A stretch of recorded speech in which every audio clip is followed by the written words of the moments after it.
আরে কি হলো, মারছো কেন ডার্লিং? তুমি এতদিন আসনি কেন? বিজি ছিলাম। কিসের বিজি? তুমি তো এক্ষুনি বললা তুমি কোনো কাজ করতে না। এই নাও আমার পক্ষ থেকে তোমার জন্য অ্যানিভার্সারি গিফট। রুমিতা আমাকে তাড়িয়ে দিয়েছে। কি এমন কীর্তি করলি যে তোকে বাড়ি থেকে তাড়িয়ে দিল? আপনার এমন এক বিশাল বড়লোক বিধবা বউকে খুঁজে বিয়ে করতে হবে যার অগাধ সম্পত্তি আছে কিন্তু ভোগ করার কেউ নাই।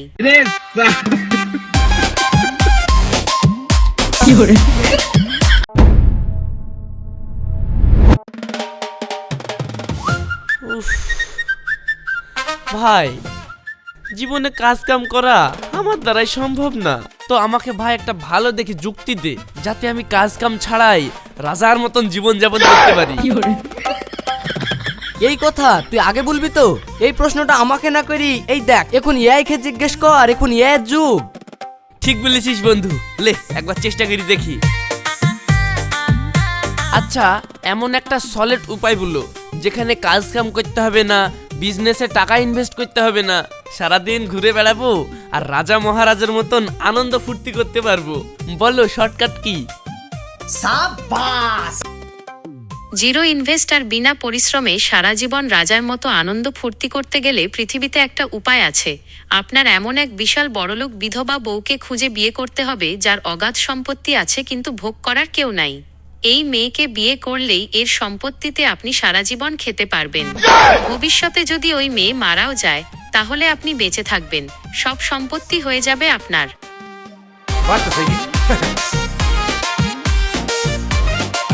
কিন্তু সেই রকম মেয়ে আমি কোথায় পাবো?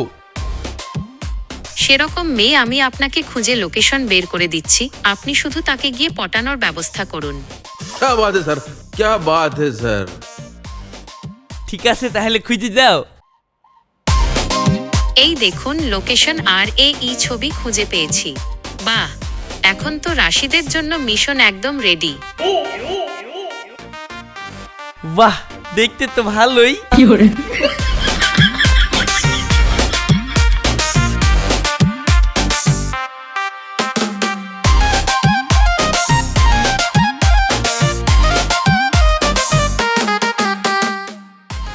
You've arrived at your destination.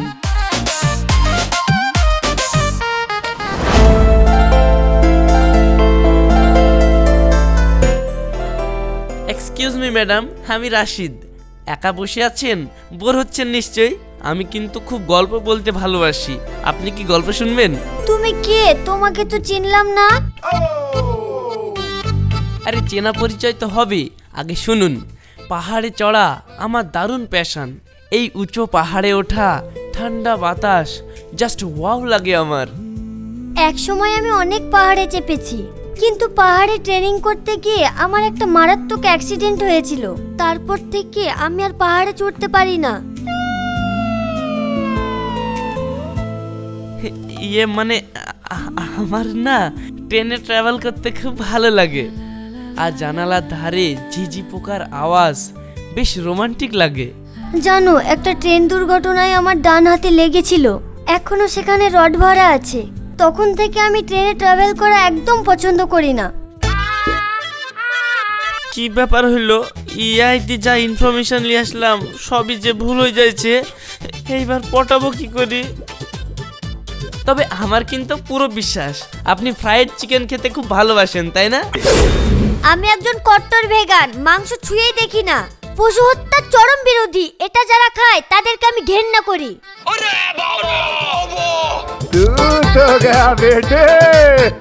আরে ম্যাডাম, আপনি রাগ করছেন কেন? আমি জাস্ট টপিকগুলো তুললাম এগুলো দেখার জন্য যে আপনিও আমার মতো এইসব জিনিসগুলো ঘেন্না করেন কিনা। পৃথিবীতে সবাই পাহাড়, ট্রেন আর চিকেন নিয়ে পাগল। আমি খুঁজছিলাম এমন কাউকে যে আমার মতো ফালতু জিনিসগুলোকে ঘৃণা করবে। মাংস কেউ খায়, এইভাবে পশু কেউ হত্যা করে, আমার এইসব একদমই ভালো লাগে না। তাই তোমারও আমার মতো জিনিস পছন্দ? কিন্তু কি লাভ বলো? এই বিশাল সয় সম্পত্তি, এত টাকা, এত বড় বিশাল বাড়ি, কিন্তু আমার জীবন তো একদমই ফাঁকা। रहा नहीं जाता, तड़प ही ऐसी है ना। জীবন ফাঁকা? কোনো চাপ নেবেন না ম্যাডাম, এতদিন আপনি সব একা একা সামলিয়েছেন, এখন থেকে আমি আপনাকে সামলাবো। কথা দিচ্ছি আপনাকে সারা জীবন রানীর মতো আগলিয়ে রাখবো। আপনি একবার হ্যাঁ বলেন, আপনার এই ফাঁকা জীবনটা আমি ভালোবাসায় ভরিয়ে দেব। চলুন আর দেরি না করে সোজা রেজিস্ট্রি অফিসে যাই। তাই সত্যি তুমি আমার জীবন ভালোবাসায় ভরিয়ে দেবে? আমি যা বলবো তুমি তাই শুনবে? হ্যাঁ অবশ্যই শুনবো। চলো আজকে আমরা বিয়েটা করে নেই।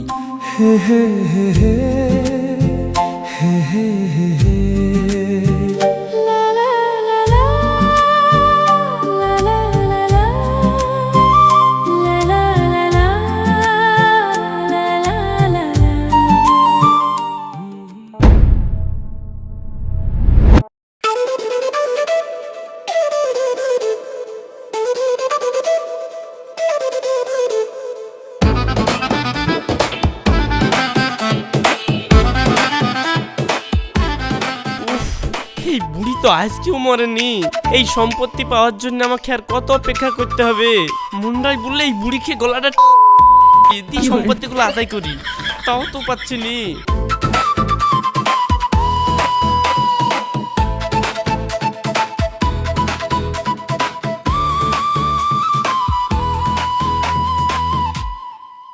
কই রে তোরা?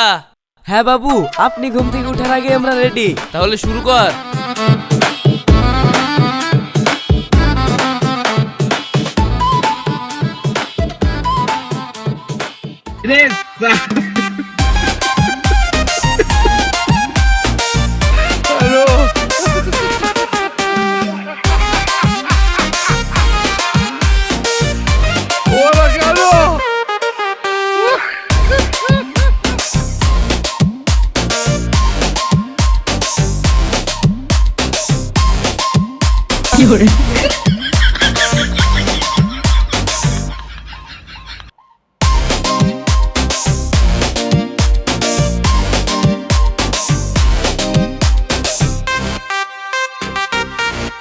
এই তোদের ম্যাডামের ওঠার সময় হয়ে গেছে, তোরা যা এখন।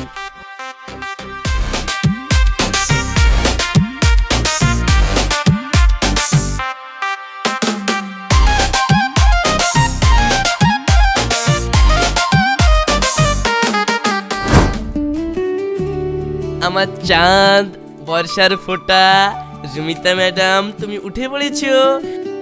আসো আসো আসো আসো। আজকে কি দিন তোমার মনে আছে তো? এই চা, আজকে আবার কি দিন ভুলে গেলাম যে। হ্যাঁ হ্যাঁ হ্যাঁ, মনে থাকবে না কেন? মনে আছে তো বলো।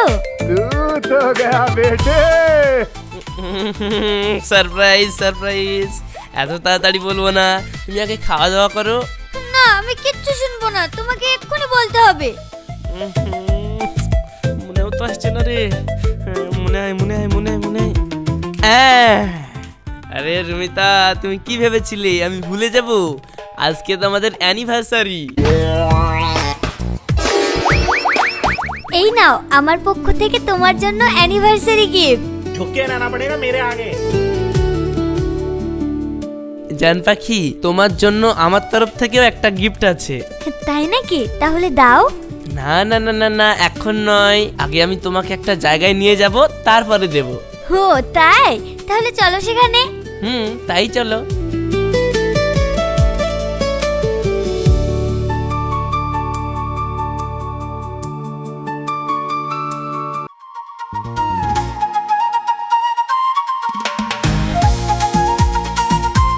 একদম তোমার ড্রেসের কালারের স্কুটি নিয়েছি, আমার কিউট রানীর জন্য কিউট স্কুটি। বাহ, খুব সুন্দর হয়েছে স্কুটিটা। তোর টাকা দিয়ে তোকে কিনে দিলাম, আমার আবার কি। জান পাখি, তাহলে চালাও তুমি স্কুটিটা, আজকে আমি তোমার পেছনে চেপে যাব। আমি তো চালাতে পারবো না জান, তুমি তো জানো আমার হাঁটুতে ব্যথা, আর সময় সময় মাথাটাও ঘোরে। শোনা গো, আমার খুব কষ্ট যে বলো। কোনো ব্যাপার নেই সোনা, তাহলে আমি তোমাকে চালিয়ে নিয়ে যাচ্ছি।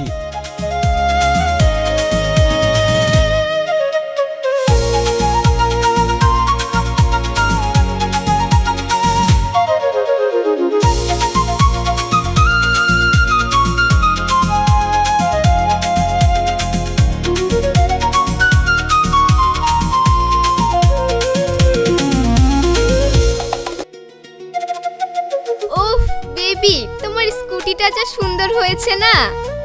সুন্দর হবে না মানে? তোমার এই জান কখনো কমা জিনিসে হাত দেয় না। শোরুমের সব থেকে দামি স্কুটিটা কিনেছি। मौसम तो ऐसा लग रहा है दिल गार्डन गार्डन हो रहा है। বেবি এভাবে আমরা আর কতদিন ঘুরবো? আচ্ছা বেবি, আমি যে তোমার সঙ্গে স্কুটিতে এভাবে ঘুরছি, তোমার ওই বুড়ো বউ যদি জেনে যায় তাহলে তো খুব বিপদ হবে। আরে রাখো তো ওই চামচিকি বুড়ি, গা থেকে সারাদিন শুধু ওষুধের গন্ধ বের হয় আর খক খক করে কাশে। ও বাড়ি থেকে কি করে বেরোবে? সারাদিন বিছানায় শুয়ে থাকে, ও আমাদের দেখতে পাবে না। সত্যি বলছো? কিন্তু এই বুড়ি কবে তোমার ঘাট থেকে নামবে বলো তো? আর আমি কবে তোমার বউ হব? আরে ওই জন্যই তো অপেক্ষা করছি, ওই বুড়ি কবে পটল তুলবে আর ওই বুড়ির সব সম্পত্তি আমার হবে। বুড়িকে কবরে ঢোকাবো, দিয়ে সোজা তোমাকে বিয়ে করে নেব। ওকে জান পাখি। হ্যাঁ, আমিও তো ওই দিনের অপেক্ষায় আছি গো।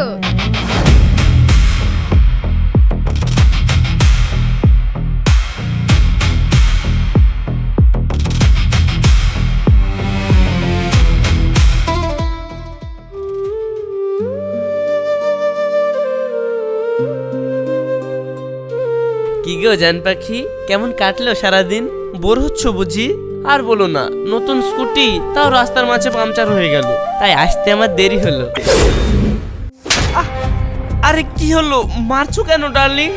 ডার্লিং, তো ডার্লিং এখন নতুন স্কুটির পেছনে বসে হাওয়া খাচ্ছে। এই দেখ বেঈমান।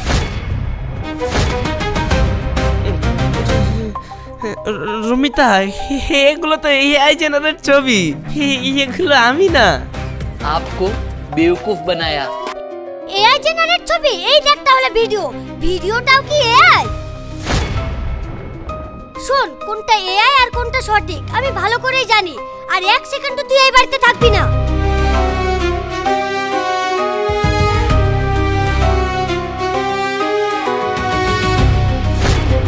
এই নে দলিলটা পড়ে দেখ। বিয়ের আগে না পড়েই হরাম করে সই করে দিয়েছিলি। ভালো করে পড়ে দেখ কি লেখা আছে। আমি যেদিন যেইভাবে তোকে বলবো সেই দিনই তোকে আমার বাড়ি থেকে বেরিয়ে যেতে হবে। আমার সম্পত্তির এক কানা করিও তুই দাবি করতে পারবি না। না না প্লিজ জান পাখি, তুমি আমাকে তাড়িয়ে দিও না। এই রাতে কোথায় যাব আমি? প্লিজ প্লিজ আমাকে তাড়িয়ে দিও না। তুমি যদি এখন আমাকে তাড়িয়ে দাও তাহলে তো আমি রাস্তায় গিয়ে দাঁড়াবো। রাস্তায় তোর আসল জায়গা। তুই রাস্তার ভিখারি ছিলি, ভিখারি হয়ে থাকগা যা।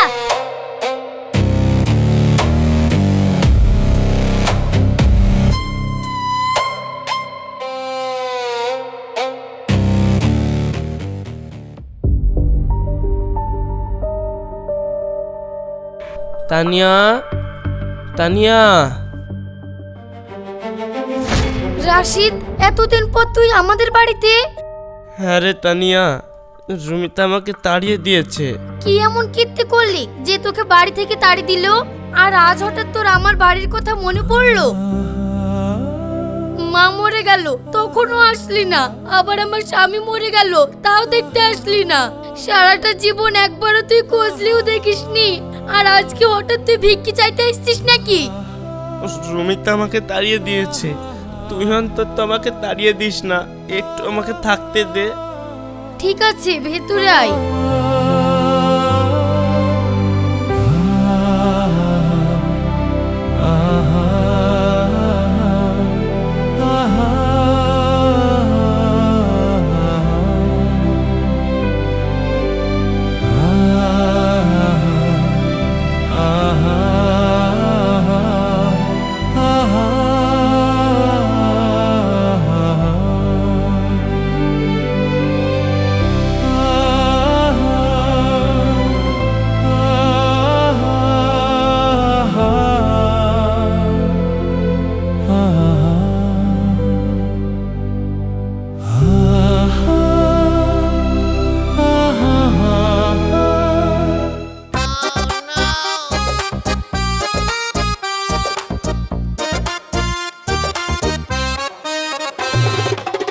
আমি রুমিতার কাছে থাকতে কোনদিন খাসির মাংস ছাড়া ভাত খাইনি, আর এই ডাল ভাত ঢুকবে কি করব? খিদে লেগেছে, না ঢুকে উপায়ও নাই।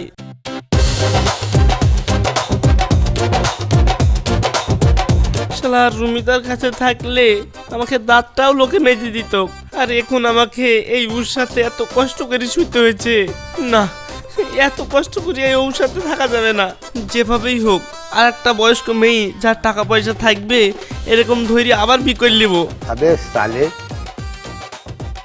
মামা কি ভাবছো? না, কিছু ভাবছিনি। এখন কি করবা? ঘুমাবো, তারপর? আবার ঘুমাবো। মামা 10 বছর কাজ না করলে কিরকম লাগে? ভালোই লাগে। তুমি এতদিন আসনি কেন? বিজি ছিলাম। কিসের বিজি? তুমি তো এক্ষুনি বললা তুমি কোনো কাজ করতে না। তানিয়া, এদের রওশন জ্বালাচ্ছে, তুই তাড়াতাড়ি আয়। না না, আমি মামার সাথে ঘুমাবো।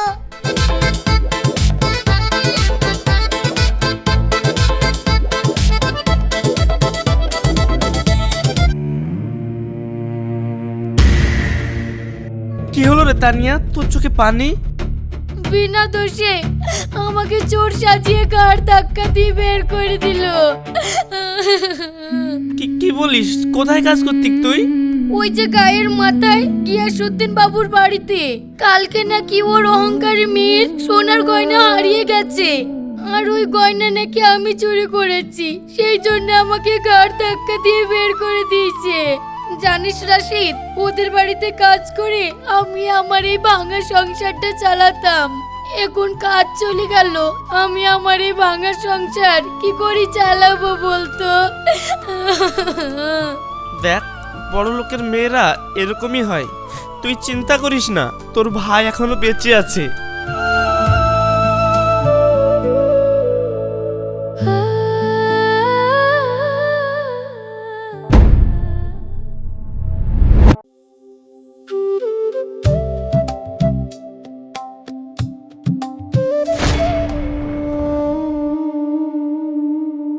রাশিদ, তুই শুট বুট পরে দামি গাড়িতে, আর তোর সঙ্গে সিমরান দিদিমণি?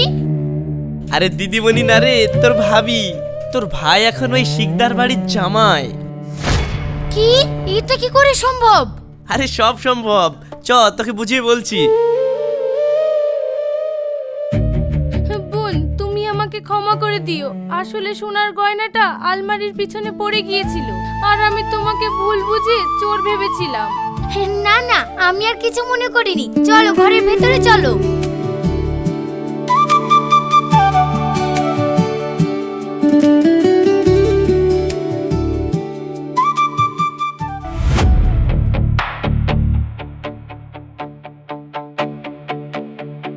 বুঝতে পারলেননি, ইয়া আমার পুরাতন অভিজ্ঞতা। এর আগে যেমন রুমিতাকে পটিয়েছিলাম, ঠিক সেইভাবে একেও পটিয়ে চলে আসলাম। এখন 1 টাকায় বসে বসে খাবো। আর শোন, তোকে কোনো কাজ করার দরকার নাই। মামা, তাহলে আমাকে একটু ভালো স্কুলে ভর্তি করে দাও। এখনকার যুগে সরকারি স্কুলে আর পড়াশোনা হচ্ছে না। আরে হ্যাঁ, তোকে আবার ইংলিশ মিডিয়ামে ভর্তি করে দেবো।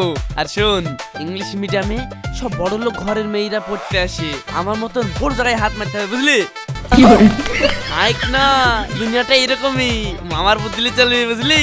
দুনিয়াতে বড় লোক হওয়ার শর্টকাট নিয়ম এইটাই আছে, বুঝলি?